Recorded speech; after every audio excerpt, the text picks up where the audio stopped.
RCB versus MI ಈ ಮ್ಯಾಚ್ನಲ್ಲಿ ಮಾರಕ bowling ದಾಳಿ ನಡೆಸಿ 21 ರನ್ಗೆ 5 ವಿಕೆಟ್ ಕಿತ್ತ ಮುಂಬೈ ಇಂಡಿಯನ್ಸ್ ತಂಡದ ವೇಗಿ ಜಸ್ಪ್ರೀತ್ ಬುಮ್ರಾ ಆರ್ಸಿಬಿ ತಂಡದ ವಿರುದ್ಧ ನೂತನ ದಾಖಲೆ ಬರೆದಿದ್ದಾರೆ. ಆರ್ಸಿಬಿ ತಂಡದ ಅತ್ಯಧಿಕ ವಿಕೆಟ್ ಕಿತ್ತ ಮೊದಲ ಬೌಲರ್ ಅಂತ ಅನ್ನಿಸಿಕೊಂಡಿದ್ದಾರೆ. ವಾಂಖೆಡೆ ಕ್ರಿಕೆಟ್ ಸ್ಟೇಡಿಯಂನಲ್ಲಿ ನಡೆದ ಪಂದ್ಯದಲ್ಲಿ ಬುಮ್ರಾ ತಾನು ಎಸೆದ ಮೊದಲ ಓವರ್ನಲ್ಲೇ ವಿರಾಟ್ ಕೊಹ್ಲಿಯ ವಿಕೆಟ್ ಪಡ್ಕೊಂಡ್ರು. ಇದಾದ್ಮೇಲೆ ಮುಂದಿನ 3 ಓವರ್ಗಳಲ್ಲೂ ಕೂಡ ವಿಕೆಟ್ ಕಿತ್ತು ಮಿಂಚಿದ್ರು. 2 ಸಲ ಹ್ಯಾಟ್ರಿಕ್ ವಿಕೆಟ್ ಪಡೆಯುವ ಮೂಲಕ ಅವಕಾಶ ಸಿಕ್ತು. ಆದರೆ ಇದರಲ್ಲಿ ಯಶಸ್ಸು ಸಿಗಲಿಲ್ಲ. ದಿನೇಶ್ ಕಾರ್ತಿಕ್ ಮಾತ್ರ ಇವರಿಗೆ ಒಂದು ಸಿಕ್ಸರ್ ರುಚಿ ತೋರಿಸಿದ್ರು. ಉಳಿದಂತೆ ಎಲ್ಲಾ ಬ್ಯಾಟರ್ಗಳು ಇವರ ಮುಂದೆ ಪರದಾಡ್ಬಿಟ್ರು. 5 ವಿಕೆಟ್ ಕೀಳೋ ಮೂಲಕ ಆರ್ಸಿಬಿ ವಿರುದ್ಧ ಅತಿ ಹೆಚ್ಚು ವಿಕೆಟ್ ಕಿತ್ತ ಬೌಲರ್ ಅನ್ನಿಸಿಕೊಂಡಿದ್ದಾರೆ ಬುಮ್ರಾ. ಇದಕ್ಕೂ ಮುಂಚೆ ಈ ದಾಖಲೆ ಜಂಟಿಯಾಗಿ ರವೀಂದ್ರ ಜಡೇಜಾ ಮತ್ತು ಸಂದೀಪ್ ಶರ್ಮಾ ಹೆಸರಲ್ಲಿತ್ತು.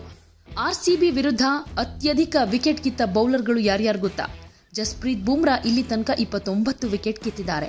ರವೀಂದ್ರ ಜಡೇಜಾ 26 ವಿಕೆಟ್, ಸಂದೀಪ್ ಶರ್ಮಾ 26, ಸುನಿಲ್ ನರೇನ್ 24, ಆಶೀಶ್ ನೆಹ್ರಾ 23 ಹಾಗೆ ಹರ್ಭಜನ್ ಸಿಂಗ್ 23 ವಿಕೆಟ್ ಪಡ್ಕೊಂಡಿದ್ದಾರೆ. ಹಾಗೆ ಬುಮ್ರಾ ಅವರು 5 ವಿಕೆಟ್ ಪಡೆಯುವ ಮೂಲಕ ಪರ್ಪಲ್ ಕ್ಯಾಪ್ ಕೂಡ ತಮ್ಮದಾಗಿಸಿಕೊಂಡಿದ್ದಾರೆ. ಐಪಿಎಲ್ನಲ್ಲಿ ವಿರಾಟ್ ಕೊಹ್ಲಿಯನ್ನ 5ನೇ ಬಾರಿಗೆ ಔಟ್ ಮಾಡಿದ ಸಾಧನೆ ಕೂಡ ಮಾಡಿದ್ದಾರೆ.